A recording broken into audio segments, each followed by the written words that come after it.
Welcome to the Natural Super Kids podcast, where you will discover practical strategies to inspire you to boost the health and nutrition of your kids. I'm Jessica Donovan, a qualified naturopath specialising in kids' health, and I want to make it as easy as possible for you to raise healthy and happy kids. Let's get into it.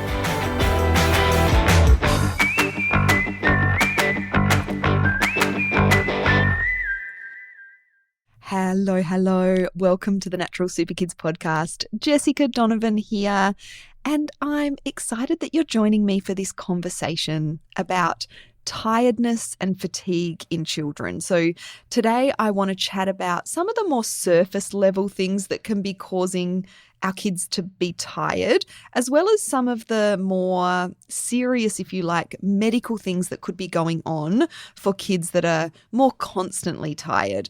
We are, getting towards the end of the year. A lot of kids are tired, they're ready for a break. Here in Australia, in the Southern Hemisphere, we have a big, long break over the summer Christmas period. So I know lots of kids are ready for that break. Term 4 can feel really long for a lot of families.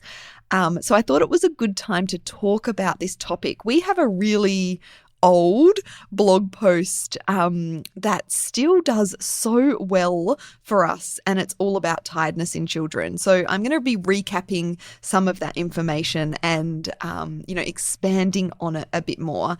And the fact that it's such a popular blog post, even though it was written years and years and years ago, tells me that it is a common issue in kids. So it's been something I've been meaning to talk about on the podcast for a while.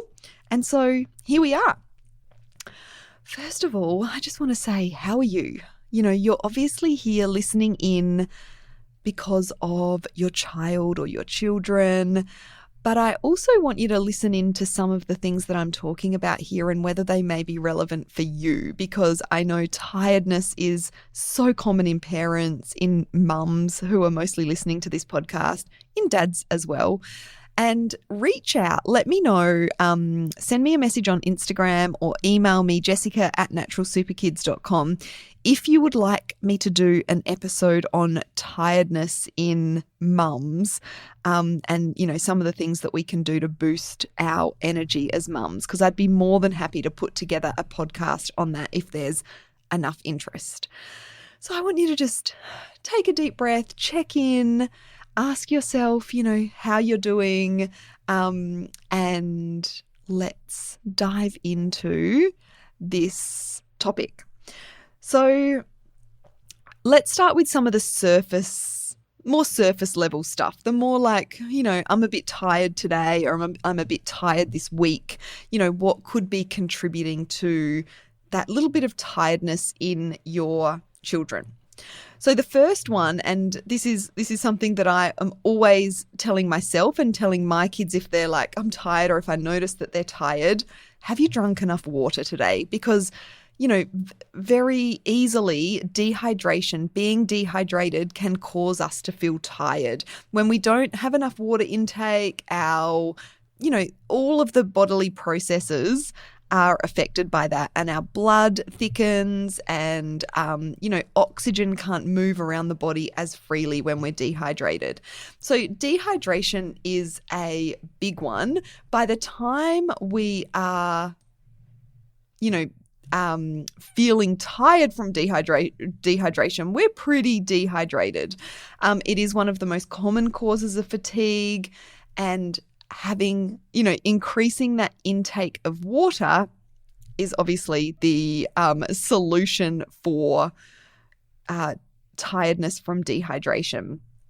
So this isn't always easy. I mean, I have one child that I've got to constantly remind to drink water. Her drink bottle comes home almost full every day from school. It's been this constant kind of battle to get her to drink more water. And some kids are just better at drinking water than others. So I think reminding our kids that they need to be drinking water, making sure they've got a drink bottle with them at all times. You can even get some really fun apps apps on your phone, or if you've got an older child, on their phone, that reminds them to have a drink of water regularly. So drinking water and dehydration is actually a big contributor to tiredness. So that's the first thing. The second thing is, the food that your child has eaten in a particular day. Now, I'm going to get deeper into this and talk about nutrient deficiencies that can contribute to tiredness shortly. But for now, I want to talk about the, blood sugar balance or blood sugar imbalance that can be caused by too much sugar in the diet, too many refined processed carbohydrates, not enough protein, not enough healthy fats. And so that fluctuation in blood sugar levels can contribute to tiredness significantly. So if you're finding that your child is tired and, their sugar intake is high, their refined carbohydrate intake is high, then that is definitely something to look at. The way that our blood sugar fluctuates throughout the day has a huge, significant impact on our energy levels. We want that blood sugar levels to be fairly stable. And to ensure that that's happening, we want to focus on protein at each meal. We want to focus on complex carbohydrates and whole grains as opposed to refined processed carbohydrates. And we want to also make sure that our kids are eating regularly so that their blood sugar levels stay relatively stable. And then we've got physical activity. Now, this can go two ways. Too much physical activity, too much physical exertion can cause tiredness for sure. But an even bigger contributor to tiredness is, a lack of physical activity or a lack of exercise. And so kids who don't move regularly are more prone to fatigue. And I'm sure you've noticed this in yourself. When you're not moving your body regularly, you get more tired. Regular exercise actually stimulates our mitochondria, which are the powerhouses of our cells. It's where we produce energy. So if we're not regularly exercising, regularly moving our body, or even if we have a day or two where we're not, that can really contribute to tiredness. And so getting more activity, getting more exercise, moving our bodies more can really help with overall energy levels. And, of course, our physical activity level can also contribute to how well we sleep or don't sleep. So let's move on to that. Sleep issues. Of course, if our kids aren't getting enough sleep or they're not getting enough good quality sleep, then that is going to affect their energy levels. So we want to look at both, is our child sleeping enough? And are we making sure, we're doing everything possible to ensure that that there's really good sleep quality there as well? And so every child needs a different amount of sleep. There are definitely ranges for different ages. So, for example, like a child from 1 to 3 years, the average recommended sleep is 12 to 14 hours. For 3 to 6 year olds, it's 10 to 12 hours. For 7 to 12 year olds, it's 10 to 11 hours. And for 12 to 18 year olds, it's 8 to 9 hours. But different kids need different amounts of sleep to function well. I know, my older child actually needs more sleep than my younger child. They're not too different in age. And, my kids are now teenagers and they need sleep. Sometimes a crazy amount of sleep. And I think because, with the way that our world is set up and teenagers are having to get up early, which really isn't in line with their natural body clock through the teen years, their circadian rhythm. So they've got a lot of catching up to do on the weekend. And so enough sleep is important, but we also need to look at that quality of sleep, of course, as well. So if our kids are that they're restless sleepers, they're having nightmares, they're woken up by growing pains, for example. These things are all going to affect their quality of sleep. And then there's, of course, screen time, and that exposure to blue light from screens in the hours leading up to bedtime can hugely affect the production of melatonin, which gives us that good quality sleep. So if your child is constantly tired but you feel like they're getting enough sleep, it could be sleep quality.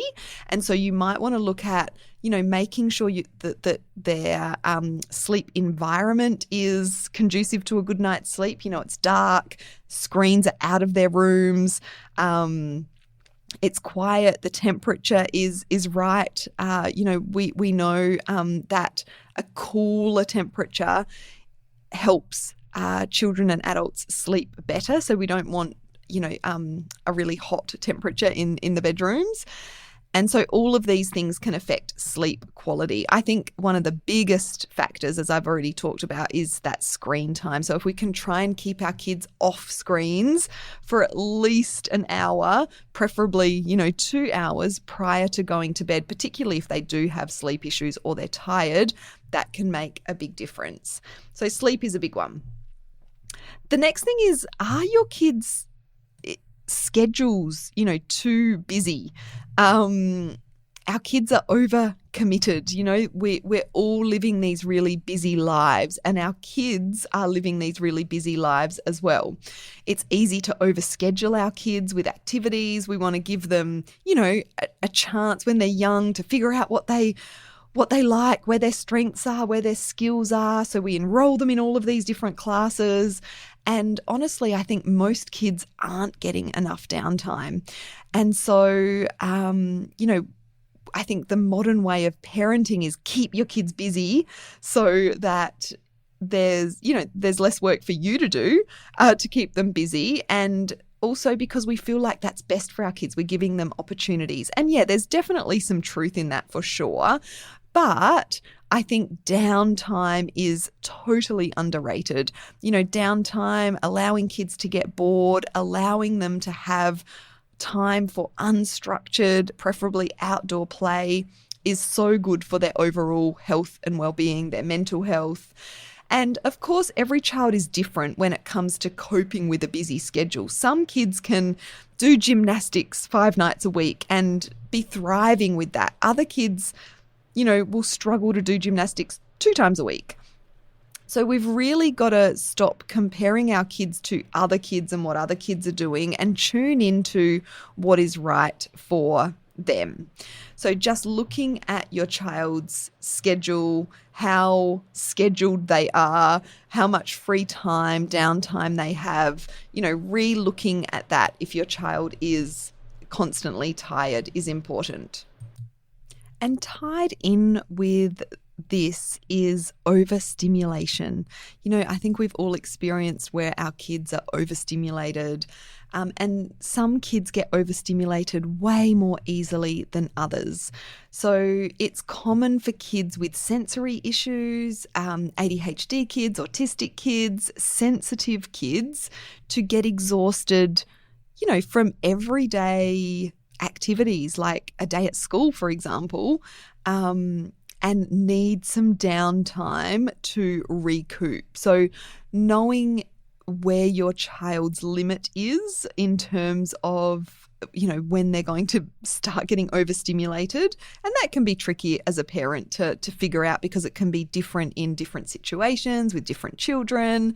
But just know that kids that are overstimulated can start to feel really fatigued. And so if you've got a child that's easily overstimulated or tires easily from, going to school or going to parties or socializing with other kids, they are the kids that will need more downtime. You will need to wind back their schedule, make sure they've got at least a couple of nights, weeknights free. And obviously every child is different. That it might even need to be more than that.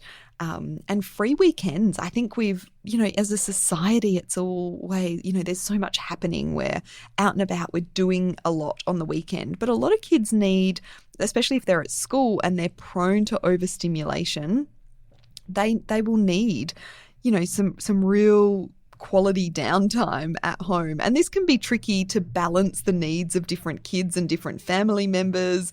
Sometimes the adults of the family are, raring to get out and have family adventures, and sometimes children just need a lot more downtime. So that overstimulation can be a contributor to fatigue and tiredness in children as well. And then, of course, there's illness and infection. And I think, we've all been there where we're like, gosh, what is going on with my child? And then the next day they're clearly sick.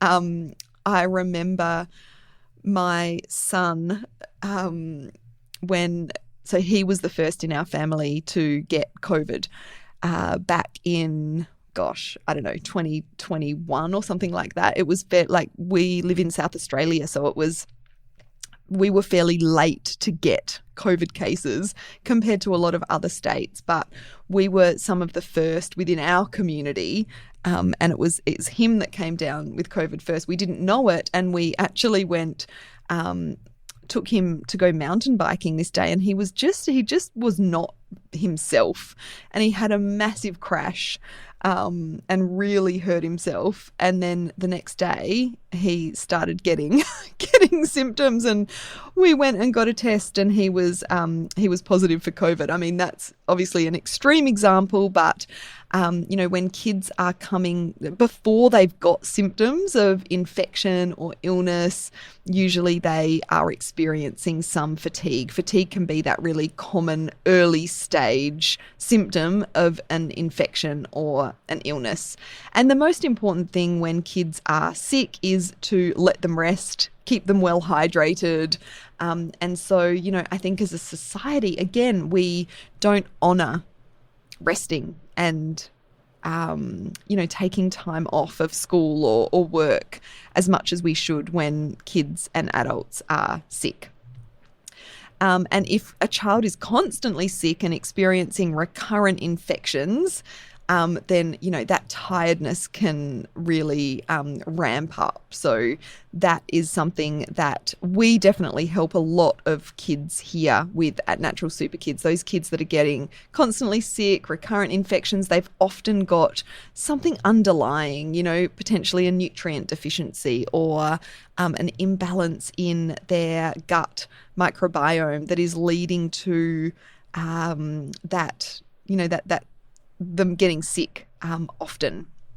So if it's just the odd sickness, obviously that's really normal for kids. But if your child is getting sick over and over and over again, especially if it's with the same sort of infection, an ear infection or tonsillitis or, croup, then there's often something underlying that can be addressed. And we have some really good really good experience and have had some really good results with clients working on those kind of recurrent illnesses and infections. So that's one we want to be thinking about as well.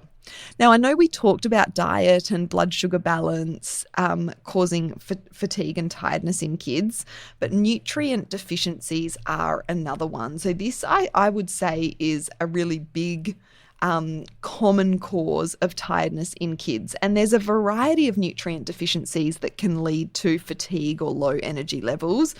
Iron is one, that's probably the most common. So we often see iron deficiency in children. We've talked about iron deficiency on the podcast before. So we won't go into all of the nitty-gritty details, but knowing that if your child is constantly fatigued, then getting their iron levels checked via a blood test is always a good idea. But then there's also other nutrients that can be involved in tiredness, or other nutrient deficiencies, such as vitamin B12 deficiency. That often goes hand in hand with iron deficiency, a lack of omega-3s, magnesium deficiency, can all contribute to tiredness as well. So these sorts of nutrient deficiencies are unfortunately really common in kids because, one, the food, the general food that we're eating in the Western world is devoid of nutrients, especially if our kids are eating a lot of processed packet foods, especially if our kids are fussy, obviously. Fussy with red meat can lead to iron deficiency, B12 deficiency. And kids that are vegetarian or vegan are more likely to have deficiencies in things like iron and B12 and omega-3s as well.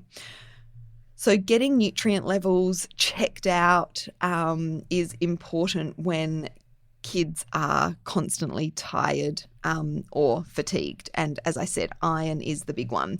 If you go and get a blood test to check iron levels, make sure you ask for full iron studies.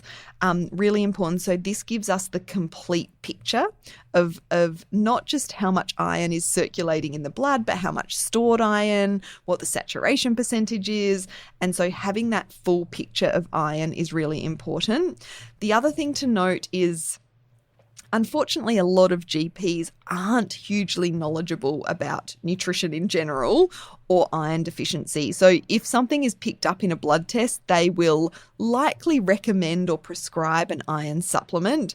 A lot of the iron supplements that GPs prescribe are not the best quality in terms of absorbability. And so there's a lot of, missed information that we often come across as naturopaths in terms of the type of iron that's been prescribed, the amount of iron that's been prescribed. And it's not just a matter of getting more iron intake in through food or supplements. It's also about how well is that iron being absorbed. And that comes down a lot down to gut health, gut inflammation. So the whole picture needs to be looked at. And high dose iron supplementation generally is not the answer. So that's something we can certainly help with here at Natural Super Kids as well. Mood or mental health issues are another really common cause of tiredness and of fatigue in children. So, things like anxiety or depression can both really contribute to fatigue. Both are relatively common in children. With anxiety, you think about how much of an overdrive the body goes into. Everything is heightened. So after, experiencing anxiety, particularly if it's like a panic attack or a real sort of, like anxiety attack, if you like, it's really common for kids to then have a crash in energy levels. And I'm sure lots of parents listening will relate to that. When you've been feeling really anxious, you often feel really tired as well. And so, obviously, addressing the anxiety will help to correct that tiredness and fatigue. And with depression, the imbalance in brain chemicals can lead to feeling sluggish and really feeling fatigued. I mean, that depression picture, is sort of includes tiredness. And then, it often becomes a bit of a vicious cycle because with depression, it often affects sleep. There's often a lack of motivation, a lack of physical activity, poor food choices, and these things just worsen the imbalances of brain chemicals that lead to those feelings of depression. So there's lots that we can offer naturopathically for both anxiety and depression.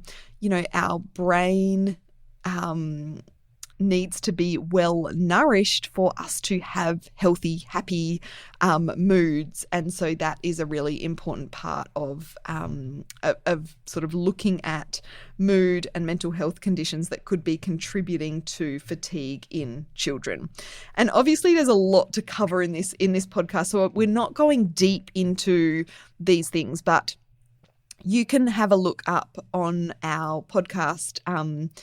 We've got a lot of these topics covered in more depth on the podcast. So, for example, anxiety. We've got some podcast episodes specifically talking about those. But this one, I just want to sort of talk about and list out some of the common contributors to low energy and fatigue in kids.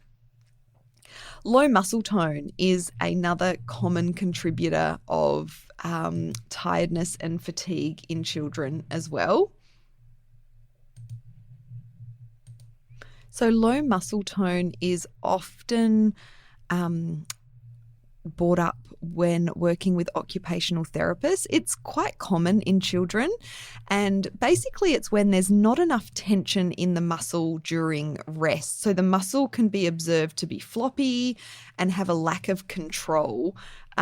So a child with low muscle tone needs to exert more effort when doing an activity to activate their muscles and create a greater range of motion. And that includes even just sitting in a chair can be exhausting for kids with low muscle tone. And these kids often have poor posture. They often have increased flexibility in their joints. They've often got low endurance as well, so they just can't keep up with the other kids very well. They prefer sedentary activities, so they can be, sort of labeled as the lazy kids, but they're lazy because it's so much effort to do some of the basic things that kids with normal muscle tone can do. And kids with low muscle tone often have delays in reaching gross motor milestones. So things like rolling, sitting, crawling, walking. As I said, they've got poor posture often. They slouch when they're seated. And so if your child has low muscle tone, they are going to tire really easily, physically tire really easily. And so it's a common cause of tiredness in kids. And there's a few more that I want to talk about. As you can see, this list is long. So the next thing I want to talk about is gut or digestive issues. Now, this makes sense when you think about the gut is where we are breaking down the food that we eat, or our kids are breaking down the food, and it's where they're absorbing the nutrition from the food that they're eating as well.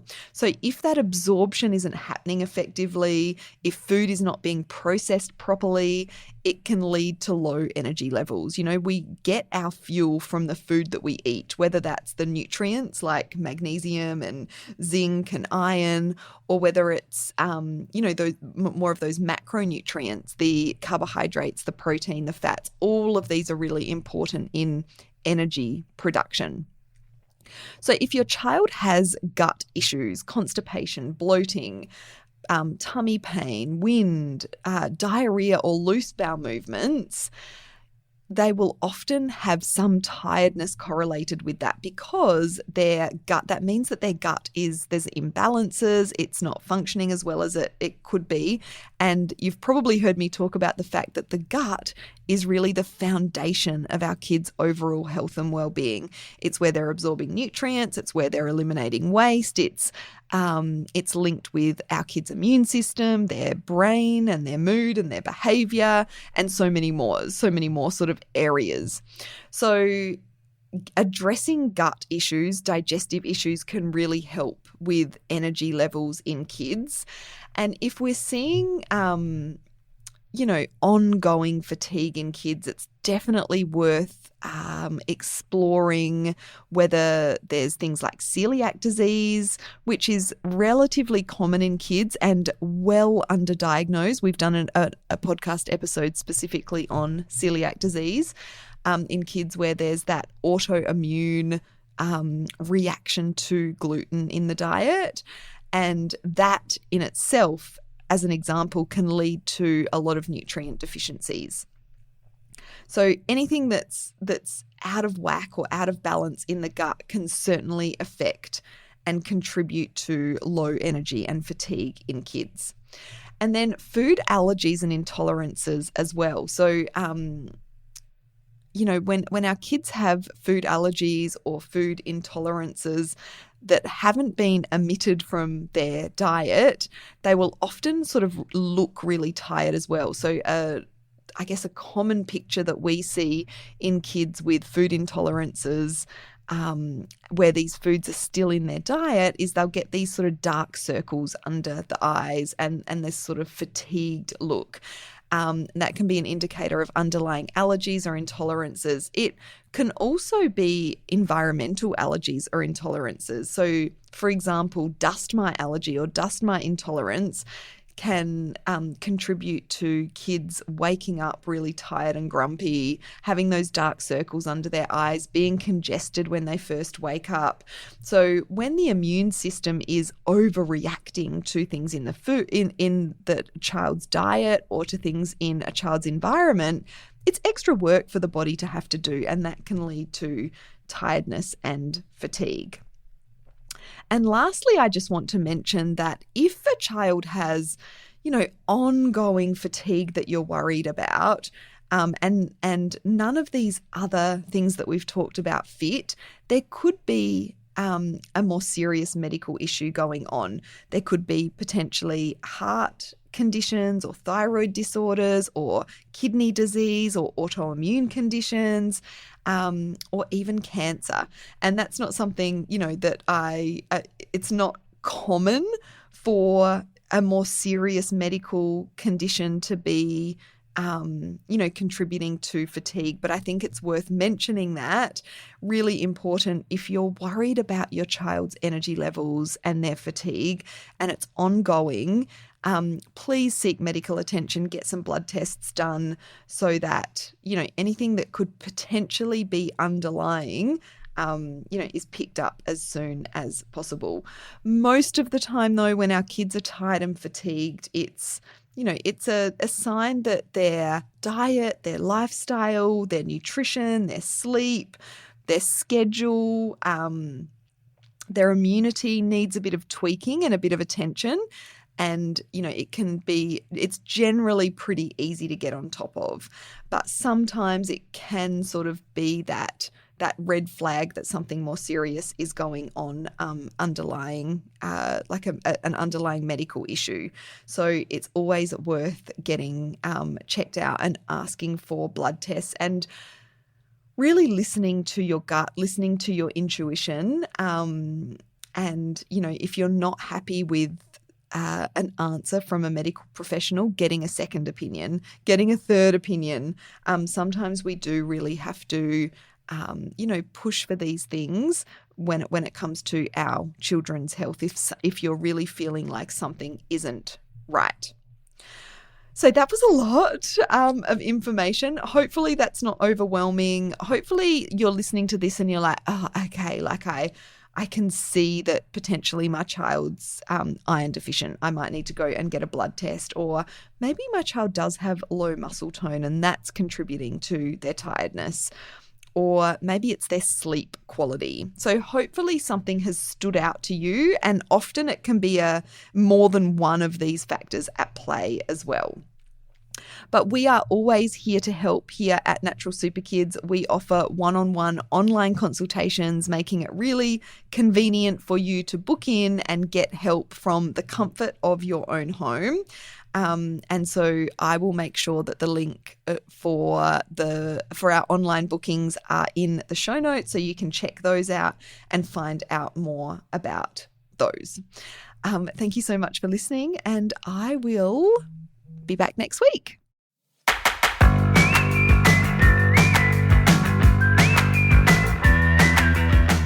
Thank you so much for joining me on the podcast today. Head on over to our website, naturalsuperkids.com, for the show notes for this episode, as well as a whole heap of inspiration to help you raise healthy and happy kids. I'll see you next week.